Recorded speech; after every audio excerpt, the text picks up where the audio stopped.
Government पता करती है, इसके लिए जो है कमोडिटी एक वर्ड है, उसकी प्राइसिंग के हिसाब से या उसकी सप्लाई और डिमांड के हिसाब से प्राइसेस चेंज होती रहती है, ठीक है।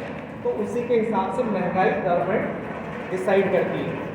आप लोगों ने न्यूज़ में सुना होगा कि इस गवर्नमेंट में बहुत महंगाई बढ़ गई है, अपोजिशन वाले बोलते रहते हैं, और गवर्नमेंट वाले बोलेंगे कि तुम्हारे टाइम पे तो इतनी ज़्यादा थी, ठीक है।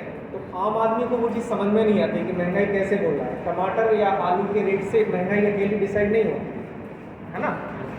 तो उसमें बहुत सारी चीज़ें जो हैं सबको मिला करके कई सारी चीज़ों का एक कंबाइंड इंडेक्स वैल्यू बनाई जाती है। वो इंडेक्स वैल्यू बताती है कि महंगाई कम हो रही है या महंगाई बढ़ रही है, ठीक है।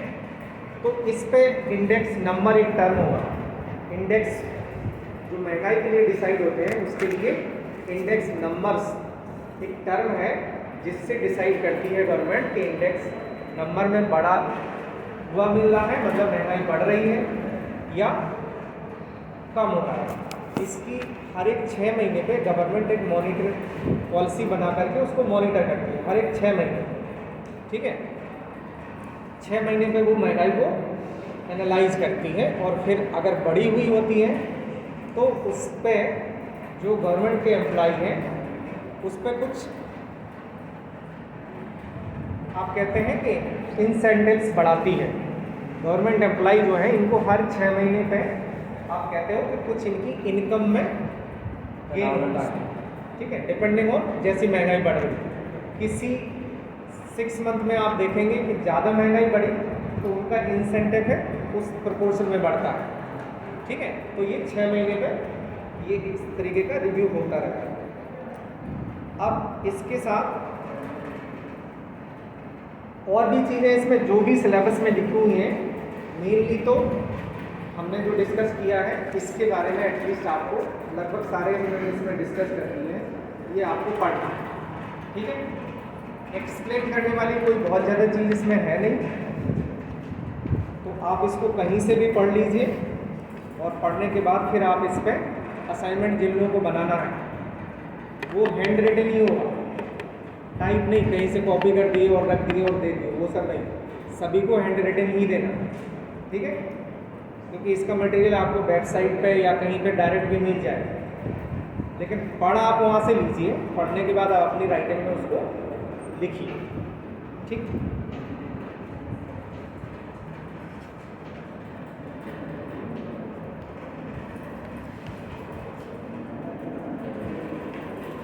ठीक है, तो ये आपका हो गया। कुछ अगर आपको और डाउट होगा इसमें, वैसे तो हमने सारी चीज़ें आपके साथ डिस्कस कर दी हैं। इसमें सेकेंड यूनिट में एक्सप्लेनेशन वाली शायद ही कोई ऐसी चीज़ हो, बस आपको पढ़ना है ये चीज़, और कोई चीज़ अगर नहीं समझ में आती है तो वो हम लोग डिस्कस कर सकते हैं, ठीक है। अब आपका असाइनमेंट बना लीजिए और उसके लिए हमने एक नोटिस भी निकलवा दिया है जो कि आपको 18 और 19, ठीक है, 2 डेट हमने अभी दी हैं, उसमें आपको विद असाइनमेंट अपीयर होना है, असाइनमेंट के साथ, हाँ, इसीलिए 2 दिन का टाइम दिया गया है उसमें। 18 और 19 नोटिस बोर्ड पे नोटिस लगा हुआ, ठीक है। तो असाइनमेंट भी उससे पहले कोई हमारे पास नहीं लाएगा, अपने साथ असाइनमेंट आप दे करके आएंगे, ठीक है। अब उसमें ये है कि 18 को हम आए या 19 को आए, क्या कर रही हो, क्यों, मोबाइल हाँ रखो नीचे, अभी नहीं, जब टीचर पढ़ा रहा है तो टीचर की बात सुनो, लिखना है तो नोटबुक पे नोट करो। सभी लोग मोबाइल देखना शुरू करेंगे तो फिर हमारा क्या काम, सब लोग अगर अपना अपना मोबाइल में कुछ ना कुछ ढूंढेंगे तो फिर हम क्यों पढ़ेंगे। मोबाइल इसलिए है कि अभी हम जो बोल रहे हैं उसको नोट कर लो, फिर घर जाके देखो। अभी हम जो बता रहे हैं वो चीज़ आप सुनोगे नहीं, फिर बाद में कहोगे कि सर हमारे पास इसका हमको क्या करना हमको नहीं मालूम। बहुत सारे बच्चे हमारे पास केबिन में आते हैं, केबिन इसलिए नहीं बना है, जब क्लास चल रही है तो आप क्लास में आइए, सारी इन्फॉर्मेशन क्लास में मिलेगी। जब क्लास ख़त्म हो जाता है फिर आपको कोई चीज़ पूछनी है तो आप केबिन में आइए। क्लास इसीलिए तो चलती है ना, जो आपको पूछना है। अब पूरी क्लास में एक भी दिन नहीं आएंगे। कुछ बच्चे हमारे पास आते हैं, सर हमको असाइनमेंट किस पे बनाना है, हमको बता दें। तो हम यहाँ क्लास में आ ही क्यों रहे हैं, है ना। तो 18 और 19 का 2 डेट इसलिए दिया है क्योंकि हमारे पास लिस्ट में 110 स्टूडेंट इन्वॉल्व हैं, ठीक है, इसलिए एक दिन में संभव नहीं है। फिर भी आप लोग मैक्सिमम भी आ सकते हैं, ठीक है। उस दिन जितना ज़्यादा से ज़्यादा हो जाएगा हम करा देंगे, लेकिन कुछ अगर बच जाएगा तो फिर हम उनको अगले डेट में करेंगे, ठीक है, क्योंकि एक दिन में संभव नहीं है, इसीलिए हमने 2 डेट दिया है। लेकिन आपका आने का जो है वो आप ज़्यादा से ज़्यादा आ सकते हैं। अगर उसी दिन हो जाएगा तो उसी दिन कंप्लीट कर देंगे, ठीक है, नहीं हो पाएगा तो फिर अगले दिन आना पड़ेगा। तो इसमें आप ये मान के चलिए,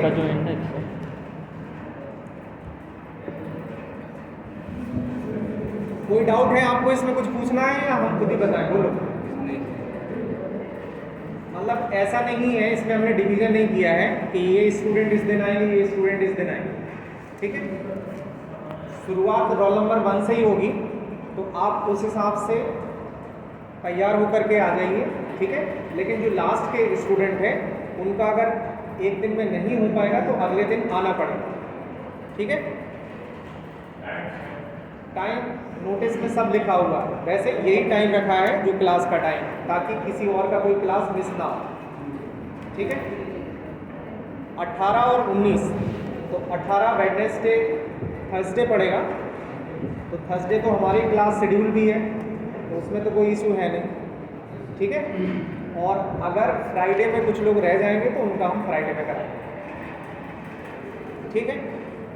और किसी का रोल नंबर लास्ट में है और वो फ्राइडे नहीं आ सकता तो आप थर्सडे अपीयर हो जाइए, ठीक है। ऐसा नहीं है कि आप फ्राइडे को फिर नहीं आ सकते और आपका रोल नंबर लास्ट में है ना, वो आप ध्यान रखें। हाँ, और कुछ पूछना है आपको?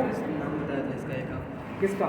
सप्लाई और डिमांड, कुछ नाम बताया था अभी आपने, कुछ करके ऐसे सप्लाई एंड डिमांड का इसमें एक और इसका नेमिंग दिया था आपने थोड़े दिन पहले। जैसे जो प्राइसिंग चेक करता है वो इंडेक्स, इन्फ्लेशन इंडेक्स उसको नाम दे दें, इंडेक्स नंबर होता है, इंडेक्स नंबर होता है सर। वो अटेंडेंस इन्फ्लेशन हंगर इंडेक्स और पॉवर्टी इंडेक्स अलग डिपार्टमेंट से या सेंट्रल स्टेट गवर्नमेंट नहीं, वो ज़्यादातर सेंट्रल गवर्नमेंट अपने से करती है, कुछ एग्रीकल्चर के रिलेटेड डेटा है वो गवर्नमेंट, स्टेट गवर्नमेंट अपने डिस्ट्रीब्यूट किया जाता है, दोनों को मिला के कंबाइन करके। Now attendance sheet